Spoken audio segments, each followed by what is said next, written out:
Warahmatullahi wabarakatuh. Saya Aziza Ilmi dengan NIM 1012309. Pada kesempatan kali ini, saya akan membahas satu soal matematika mengenai kontinuitas fungsi. Dengan fungsi f didefinisikan seperti yang terlihat pada layar.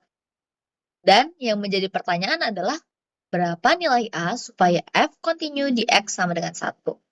Saya akan kasih materi yang berhubungan sama soalnya. Jadi syarat dari supaya suatu fungsi kontinu di satu titik, yaitu pertama, fungsi di titik tersebut atau F1 harus ada.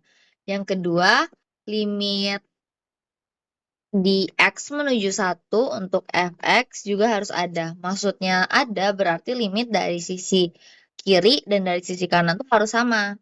Nah, pada soal itu kan terlihat kalau pemecahan pendefinisian fungsinya tuh kayak 1 untuk X sama dengan 1, 1 untuk X sama dengan X tidak sama dengan 1. Berarti mau dia dari kiri ataupun dari kanan dari angka 1, itu nilainya bakal sama. Jadi limitnya itu kita bisa langsung hitung aja nih, nggak perlu lihat limit kiri dan limit kanan. Yang terakhir, yaitu nilai dari F1 haruslah sama dengan nilai limit X menuju 1 Fx. Itu yang menjadi syaratnya. Sekarang kita coba lakukan kalkulasi nih, seperti yang ada di soal. Yang pertama, F1-nya kalau seperti pendefinisian kan langsung jelas nih, kalau X sama dengan 1, Fx-nya berarti 2A tambah 5. Berarti kan nilai F1-nya ada, cuma belum tahu pastinya berapa. Habis itu, sekarang kita nyari yang limitnya. Limit X menuju 1 Fx. Karena yang kita cari di sini nilai limit, kayak bukan nilai yang pas di satunya, berarti kita pakai fungsinya yang bagian atas fungsinya. Jadi kita bisa tulisnya limit X menuju 1 sama dengan 2X per X kuadrat minus 1 dikurangi 1 per X minus 1. Nah, kayak biasa nih limit, kita bisa langsung substitusi aja X sama dengan 1. Cuman kalau misalnya teman-teman mau substitusikan, nanti malah dapat penyebutnya 0, karena 1 kurang 1 kan sama dengan 0 nih. Berarti kita perlu lakukan yang namanya manipulasi aljabar. Salah satu cara pertama untuk dilakukannya itu yaitu dengan menyamakan penyebut. Boleh teman-teman ingat lagi kalau A kuadrat minus B kuadrat itu equals to A plus B dikali A minus B. Nah, biar penyebutnya sama, yaitu X kuadrat minus 1, pecahan yang bagian kanan kita perlu kalikan dengan X plus 1 tuh. Jadi nanti dapat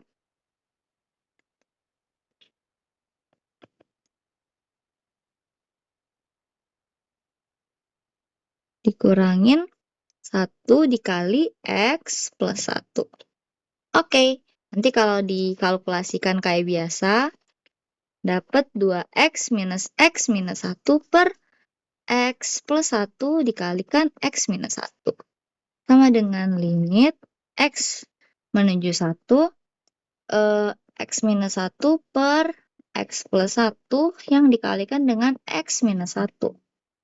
Nah, kan kelihatan nih ada faktor X minus 1 di pembilang sama di penyebut.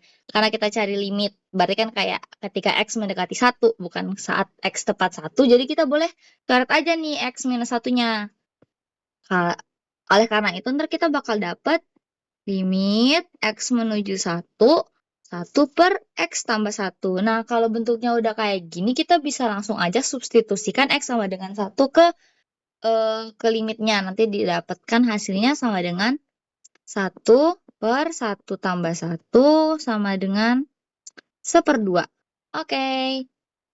Sekarang kita udah dapat nilai fungsi di titiknya dan nilai limitnya nih. Sekarang syarat yang ketiga. Kedua nilai tersebut tuh harus sama. Sekarang kita cek deh. F1 harus sama dengan limit X menuju 1 untuk Fx. Berarti yang pertama kita dapat kalau besarnya itu 2A tambah 5 yang harus sama dengan setengah. Terus kita lakukan perhitungan aja kayak biasa. Dapat nanti 2A sama dengan 1/2 kurang 5. Berarti 2A sama dengan 1/2 minus 10/2. 2A sama dengan minus 9/2. Sama-sama kita bagi 2 di kedua sisi, nanti didapat A sama dengan minus 9/4. Oke, Selesai. Dengan kita ikuti ketiga syarat kontinuitas suatu fungsi di atas, kita bisa dapat nilai variabel supaya si fungsi f-nya kontinu di x sama dengan 1. Jadi variabelnya jadi nilai a sama dengan minus 9/2 supaya fungsi f kontinu di x sama dengan 1. Oke. Sekian dari saya. Assalamualaikum warahmatullahi wabarakatuh.